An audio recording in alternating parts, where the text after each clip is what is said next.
ಕುಳಿತು ತಪಸ್ಸನ್ನು ಮಾಡುವಂಥ ಸಮಯ. ಆ ಸಮಯದಲ್ಲಿ ಏನಂತ ತಿಳ್ಕೊಳದ, ಅವಾಗ ಆ ತಾಯಿಯನ್ನು ಪ್ರತ್ಯಕ್ಷನಾಗಿ ಬ್ರಹ್ಮದೇವ ಪ್ರತ್ಯಕ್ಷನಾದ. ಕೇಳಿದ, ಏನು ಬೇಕು? ಇಲ್ಲ, ನನಗೂ ಮಕ್ಕಳ ಭಾಗ್ಯ, ಸಂತಾನ ಭಾಗ್ಯ ಬೇಕು ನನಗೆ. ಅವಾಗ ಅವನು ಹೇಳಿದ ಒಂದು ಮಾತನ್ನು, ಇಲ್ಲ, ಅಯೋಧ್ಯಪುರದೊಳಗೆ ಹೀಗೆ ದಶರಥ ಮಹಾರಾಜ ಪುತ್ರ ಕಾಮಿಷ್ಠಿ ಯಾಗವನ್ನು ಮಾಡ್ತಾ ಇದ್ದಾನೆ. ಆ ಅಗ್ನಿದೇವ ಏನಂತ ತಿಳ್ಕೊಂಡ್ರೆ ಪೇಯ ಪಾಯಸವನ್ನು ನೀಡಿದ್ದಾನೆ. ಅದರೊಳಗೆ ಒಂದಿಷ್ಟು ನೀನು ತೆಗೆದುಕೊಂಡು ಸ್ವೀಕಾರ ಮಾಡಿದ್ದಾತಂತ ತಿಳ್ಕೊಂಡ್ರೆ ನಿನಗೆ ಪುತ್ರ ಸತ್ಪುತ್ರ ಜನಿಸ್ತಾನೆ ಅಂತ ತಿಳ್ಕೊಂಡು ಬ್ರಹ್ಮದೇವ ಆಜ್ಞೆಯನ್ನು ಮಾಡಿದ. ಈ ಒಂದು ತರಬೇಕಾದ್ರೆ ಯಾರು? ಅಯೋಧ್ಯೆಯಲ್ಲಿ, ಕಿಷ್ಕಿಂಧೆಯಲ್ಲಿ. ಅಯೋಧ್ಯಕ್ಕದಕ್ಕೆ ಬಹಳ ದೂರದ. ಒಂದು ಪಕ್ಷಿ ಏನು ಮಾಡ್ತದ ಅಂತ ತಿಳ್ಕೊಂಡ್ರೆ ಒಂದು ಪಕ್ಷಿ ಏನು ಮಾಡ್ತದ ಅಂತ ತಿಳ್ಕೊಂಡ್ರೆ ಕಿಷ್ಕಿಂಧೆಯಿಂದ ಅಯೋಧ್ಯಕ್ಕೆ ಬಂತು. ಆ ಅಯೋಧ್ಯೆ ಒಳಗೆ ಏನಂತ ತಿಳ್ಕೊಂಡ್ರೆ ಆ ದಶರಥ ಮಹಾರಾಜ ಇನ್ನೇನೋ ಕೌಶಲ್ಯ ಕೊಟ್ಟಿದ್ದ. ಅರ್ಧ ಪಾಯಸವನ್ನು ಕೌಶಲ್ಯಗೆ ಕೊಟ್ಟಿದ್ದ, ಇನ್ನು ಅರ್ಧ ಪಾಯಸವನ್ನು ಕೈಕಿಗೆ ಕೊಡಕತ್ತಿದ್ದ. ಕೊಡುವಂಥ ಸಮಯದೊಳಗೆ ಪಕ್ಷಿ ಬಂದು ಹಿಂಗೆ ಆರು ಬಡಿದಿತ್ತು. ಆರು ಬಡಿದ ಬಳಿಕ ಇನ್ನೇನು ಕೆಳಗೆ ಬೀಳುವಂಥ ಸಮಯದೊಳಗೆ ಆ ಪಕ್ಷಿ ಏನು ಮಾಡ್ತದೆ ಅಂತ ತಿಳ್ಕೊಂಡ್ರೆ ಆ ಪಾಯಸವನ್ನು, ಒಂದಿಷ್ಟು ಪಾಯಸವನ್ನು ಏನು ಮಾಡ್ತದೆ, ತೆಗೆದುಕೊಂಡು ಹಾರಿ ಹೋತು. ಆ ಪಾಯಸವನ್ನು ತೆಗೆದುಕೊಂಡು ಹಾರಿ ಹೋತು.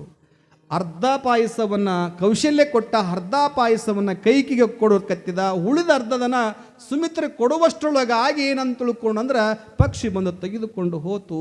ಹೋಗಿ ಏನು ಅಂತ ತಿಳ್ಕೊಂಡ್ರೆ ಅಂಜನಾದೇವಿಗೆ ಕೊಟ್ಟಿತ್ತು. ಅಂಜನಾದೇವಿಗೆ ಕೊಟ್ಟಿತ್ತು.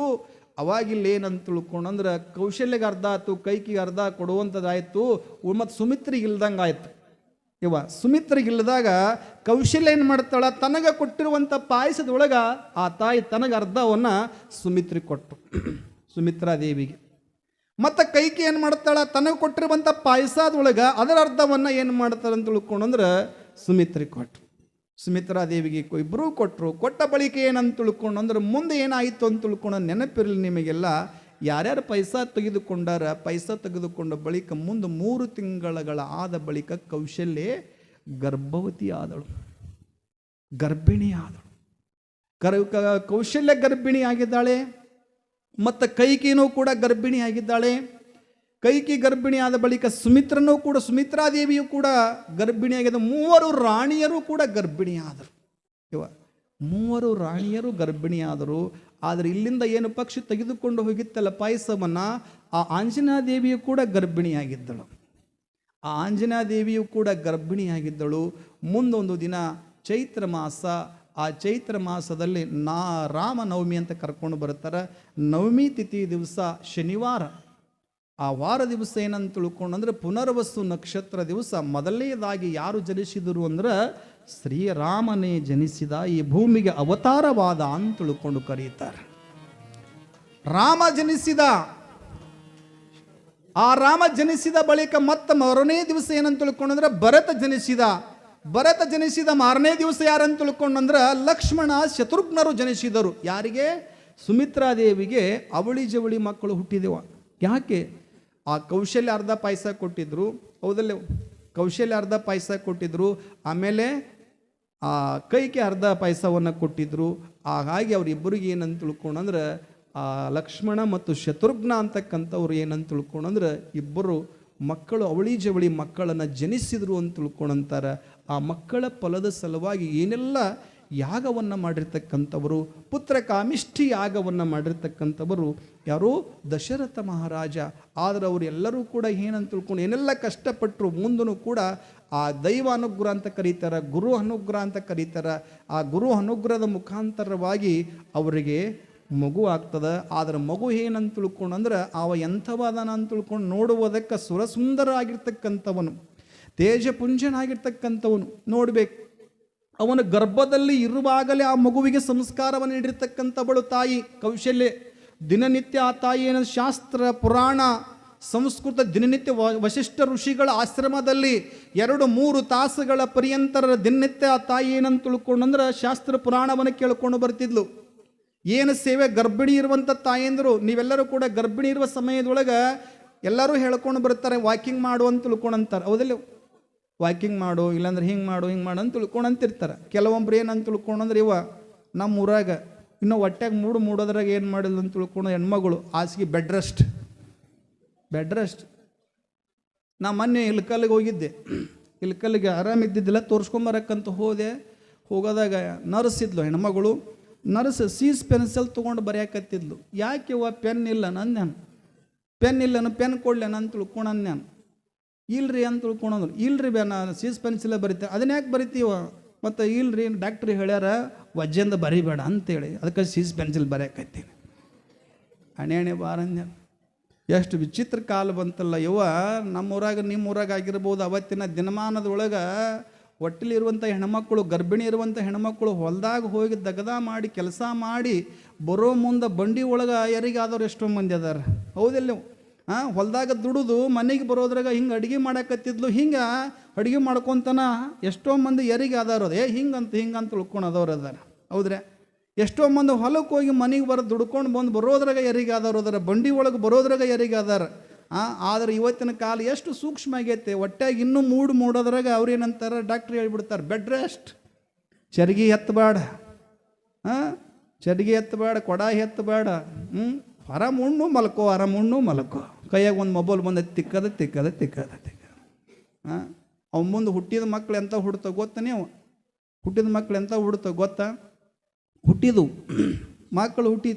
ಹುಟ್ಟಿದ ಬಳಿಕ ಈ ಹೆರಿಗೆ ಹಾಕ್ತೈತಲ್ರು, ಅವಾಗೆಲ್ಲ ಹೆರಿಗೆ ಆಗ್ತಿತ್ತಲ್ಲ, ಮನೆಯೊಳಗನ ಹೆರಿಗೆ ಹಾಕಿತ್ತೀವ. ಭಾಳ ಚಂದ ಶೂಲಿಗಿತ್ತಾರ, ಚೆಂದಾಗಿ ಇದನ್ನು ಹೆರಿಗೆ ಮಾಡಿಸ್ಕೊಂತಿದ್ರು. ಅವಾಗೆಲ್ಲ ಭಾಳ ಚೆಂದಾಗಿ ಸೂಲಿಗಿತ್ತಾರ. ಮತ್ತು ಅವರೆಲ್ಲ ಚೆಂದ ಅವರಿಗೆಲ್ಲ ಗೊತ್ತಿತ್ತು ಅನುಭವ, ಹೆಂಗೆ ಹೆರಿಗೆ ಮಾಡಿಸ್ಕೋಬೇಕು ಅನ್ನೋದು ಗೊತ್ತಿತ್ತು. ಆ ಶೂಲಿಗಿತ್ತಾರಿಗೆ ಇವತ್ತೆಲ್ಲ ಪ್ರಶಸ್ತಿ ಕೊಟ್ಟಾರ ಒಂದಿಷ್ಟು ಮಂದಿಗೆ, ನಿಮಗೆ ಗೊತ್ತಿರ್ಬೋದು.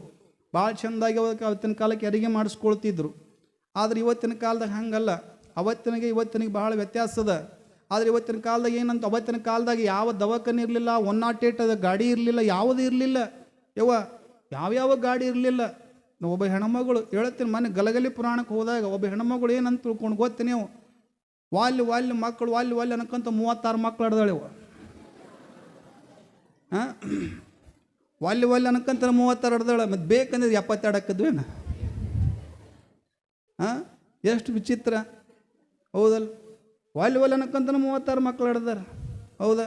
10 ಮಕ್ಕಳು ಹಡ್ದಾರ, 10, 15, 20 ಮಕ್ಕಳು ಹಡ್ದಾರ. ಹಿಂದೆ ಮತ್ತೆ ಯಾವ ದವಾಖಾನೆ ಇಲ್ಲ, ಒಂದು ಇಂಜೆಕ್ಷನ್ ಇಲ್ಲ, ಏನಿಲ್ಲ. ಆರಾಮ್ ಶಿಸ್ತು. ಮತ್ತು 2 3 ಒಬ್ಬರು ರೊಟ್ಟಿ ಬಡಿತಿದ್ರು. ಮತ್ತು ಮಟ್ಟಿಗಟ್ಟಲೆ ಬಟ್ಟೆ ಕಟ್ಕೊಂಡು ಹೋಗಿ ಹಾಳಕ್ಕೆ ಹೋಗಿ ತೊಳ್ಕೊಂಬಂದು ಆರಾಮಾಗಿ ಊಟ ಮಾಡಿರ್ತಿದ್ರು. ಅವರು ಭಾಳ ಪೌಷ್ಟಿಕವಾಗಿರ್ತಿದ್ರು, ದಷ್ಟಪುಷ್ಟಾಗಿರ್ತಿದ್ರು.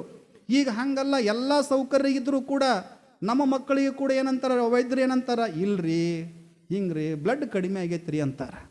ಮತ್ತು ಇವ್ರಿಗೆಲ್ಲ ತಿನ್ನಿಸಿರ್ತೈತೆ, ಬೇಸೆಹಣ್ಣು, ಮೊಸಂಬಿ ಹಣ್ಣು, ಜ್ಯೂಸು ಎಲ್ಲದಾಗಿರ್ತೈತೆ. ಮತ್ತು ಯಾರು ನೋಡಬಾರ್ದು, ಕಳವಿ ತಿಂದಿರ್ತೈತೆ ಮಂದಿ. ಎಲ್ಲ ತಿಂದರೂ ಏನಾಗಿರ್ತೈತೆ ಗೊತ್ತೇನ್ರಿ? ಬ್ಲಡ್ ಕಡಿಮೆ ಆಗಿರ್ತೈತೆ. ಮತ್ತು ಅವ್ರು ಏನಂತಾರೆ ಡಾಕ್ಟ್ರು, ಹೇಳ್ರಿ ಒಂದು ಬಾಟ್ಲಿ ಬ್ಲಡ್ ಹಾಕ್ಬೇಕು ಅಂತಾರೆ.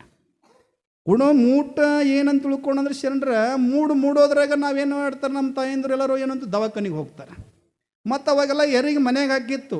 ಈಗ ಹೆರಿಗೆ ಮನೆಗೆ ಆಗಂಗಿಲ್ಲ. ಯಾವಾಗ ಮುಡಿಯೈತೆ ಅಂದ ಬಳಿಕ ದವಾಖಾನೆ ತಿಂಗಳಿಗೊಮ್ಮೆ ಹೋಗಬೇಕು. ಅಕಸ್ಮಾತ್ 2ನೇ ತಿಂಗಳಿಗೆ ಬರಲ್ಲ ಡಾಕ್ಟ್ರ್ ಅಂತಾರೆ, ಯಾಕೆ ಬಂದಿಲ್ಲ, ಸರಿಯಾಗಿಲ್ಲ ಅದು ಕೂಸು ಅಂತಾರೆ. ಅವ್ರು ರೊಕ್ಕ ಕೊಟ್ಟು ಬರ್ಬೇಕಲ್ಲ, ಮೊದಲು ರೊಕ್ಕ ಕೊಟ್ಟು ಬರಬೇಕಲ್ಲ. ಅದಕ್ಕೆ ಅವತ್ತಿನ ಕಾಲದಾಗ 36 ಮಕ್ಕಳನ್ನು ಅದಾರ, 20 ಮಕ್ಕಳನ್ನು ಅದಾರ. ಮಕ್ಕಳನ್ನು ಎತ್ತಬೇಕಿಲ್ಲ ಅಂತ ತಿಳ್ಕೊಂಡಂತಲ್ಲ, ಎಂಥ ಮಕ್ಕಳನ್ನು ಎತ್ತಬೇಕು? ಹಾವು ಹಲವನ್ನು ಅಡಿದು ಲೋಕಕ್ಕೆ ಕಂಟಕ ತರುವೋಲ್. ಕಥಾ ಮಂಜೀರಿ ಒಳಗೆ ಒಂದು ಮಾತು ಹೇಳ್ತಾರೆ, ಏನಂತ? ಹಾವು, ಒಂದು ಮಾತು ನೆನಪಿರಲಿ ನಿಮಗೆಲ್ಲ, ಹಾವದಲ್ಲ ನಾಗರ ಹಾವು ಒಂದು ಸಾರೆ ಅದು ಮರಿಯನ್ನು ಹಾಕಿತಿ ಅಂತ ತಿಳ್ಕೊಂಡ್ರೆ 100 ಮಕ್ಕಳಿಗೆ ಜನ್ಮ ಕೊಡ್ತೈತೆ ಅಂತ್ರಿ. ಎಷ್ಟು ಮಕ್ಕಳಿಗೆ? ಮತ್ತು ಅದು ಜಗತ್ತಿಗೆ ಒಳ್ಳೇದು ಮಾಡೈತೇನ್ರಿ? ಅದು ಅದರಿಂದ ಏನಾರು ಲಾಭ ಆಗೈತೆ ನಿಮಗೆ? ಮತ್ತು ನಾಯಿ ಒಂದು ಸಲ ಈತಿ ಅಂತ ತಿಳ್ಕೊಂಡ್ರೆ 20 ಮರಿ ಈತೈತೆ ಅದು. ಮತ್ತು ಹಂದಿ 20 ಮರಿ ಈತೈತೆ. ಜಗತ್ತಿನಾಗ ಏನಾರು ಮಾಡೈತೇನ ಅದು? ಹಲವು ಅವ್ರು ಹೇಳ್ತಾರೆ, ಹಾವು ಹಲವನ್ನ ಅಡಿದು ಲೋಕಕ್ಕೆ ಕಂಟಕ ತರುವೋಲ್. ನಾಡ ನಾಯಿಗಳಿಂದ ಏನು ಅರ್ಜುನನ ಒಬ್ಬನು ಸಾಲದೆ ಅಂತ ಕರೀತಾರೆ. ಅರ್ಜುನನ ಒಬ್ಬನು ಸಾಲದೆ. ಈಗ ಮಹಾಭಾರತದಲ್ಲಿ ಆ ಗಾಂಧಾರಿ ಎಷ್ಟು ಮಕ್ಕಳಿಗೆ ಜನ್ಮ ನೀಡಿದ್ರಿ? ಎಷ್ಟು ಮಕ್ಕಳಿಗೆ ಜನ್ಮ ನೀಡಿದ್ಲು ಮಹಾಭಾರತದಾಗ? ಗಾಂಧಾರಿ 101 ಮಕ್ಕಳಿಗೆ ಜನ್ಮ ನೀಡಿದ್ಲು. ಎಷ್ಟು ಮಕ್ಕಳಿಗೆ? ಇದು ನೆನಪಿರಲಿ ಮಗ. ಮತ್ತು ಇದರ ನಂಬರ್ ತೊಗೊಂಡು ನಾಳೆ ನಂಬರ್ ಆಡ್ಯಾರಪ್ಪ ಮರೆ. ಮಂದಿ ಹಂಗೈತಿ ಅಜ್ಜರು ಹೇಳ್ಯಾರಂತೆ 101 ಮಕ್ಕಳು ನಡೆದ್ರು. ಎಂಥ ಮಕ್ಕಳು? ದುರ್ಯೋಧನ, ದುಶ್ಯಾಸನ, ಬರೀ ಇಂತಾರೆ. ಬರೇ ಕೆಟ್ಟ ಮಕ್ಕಳು ನಡೆದ್ಲಾಕಿ, ಬರೇ ಕೆಟ್ಟ ಮಕ್ಕಳು ನಡೆದ್ಲು. 101 ಮಕ್ಕಳಿದ್ರೆ ಉಪಯೋಗ ಇಲ್ಲ, ಒಂದು ಮಕ್ಕಳು ಉಪಯೋಗ ಇಲ್ಲ. ಯಾರ ಹೆಸರು ಕೇಳಿರ ನೀವು? ಎಲ್ಲರ ಅವ್ರ ಹೆಸರು, ಅವ್ರ ಫೋಟೋ ಎಲ್ಲರ ನೋಡಿರನ? ಎಲ್ಲಿ ಇಲ್ಲ. ಅದೇ ಪಂಚ ಪಾಂಡವರಲ್ಲಿ ಆ ಕುಂತಿ 5 ಮಕ್ಕಳಿಗೆ ಜನ್ಮವನ್ನು ನೀಡುತ್ತಾಳೆ. ಯಾರ್ಯಾರಿಗೆ? ಧರ್ಮರಾಜ, ಭೀಮ, ಅರ್ಜುನ, ನಕುಲ, ಸಹದೇವ. ನೋಡ್ರಿ, ಹೆಸರೆಲ್ಲ ಅಜರಾಮರವಾಗಿ ಉಳಿತೈತೆ. ಇವರೆಲ್ಲರೂ ಕೂಡ ಅಜರಾಮರವಾಗಿ ಉಳಿಸ್ಕೊಂಡು ಬರ್ತಾರ. 100 ಮಕ್ಕಳನ್ನು ಎತ್ತುವುದಕ್ಕಿಂತ 1 ಮಕ್ಕಳನ್ನು ಎತ್ತುವುದು ಸಾಕು. 1 ಮಕ್ಕಳು, ಹೌದಾ? 100 ಮಕ್ಕಳು ಎತ್ತೋದಕ್ಕಿಂತ 1 ಮಗ ಸಾಕು. ಚಲೋ ಲೋಕಪ್ರಿಯನಾಗಿರ್ತಕ್ಕಂಥ ಒಬ್ಬ ಮಗ ಸಾಕು ನಮಗೆ ಅಂತ ತಿಳ್ಕೊಂಡು ಕರೀತಾರೆ. ಅದಕ್ಕೆ ನಮ್ಮ ಮಕ್ಕಳನ್ನ ಹೆಂಗಂತ ತಿಳ್ಕೊಳೋದು, ಗರ್ಭದೊಳಗೆ ಇರುವಾಗಲೇ ಆ ತಾಯಿ ಬೆಳೆಸ್ತಾಳಂತ. ನೀವು ಗರ್ಭಿಣಿ ಇರುವಂಥ ತಾಯಿಂದರು ಏನು ಮಾಡಬೇಕಿವ? ಒಂದು ಮಾತು ನಿಮಗೆ ಕಿವಿ ಮಾತು ಹೇಳ್ತೀನಿ. ತಾಯಿಂದರು, ಗರ್ಭಿಣಿ ಇರುವಂಥ ತಾಯಿಂದರು ಒಟ್ಟ ಸುಳ್ಳು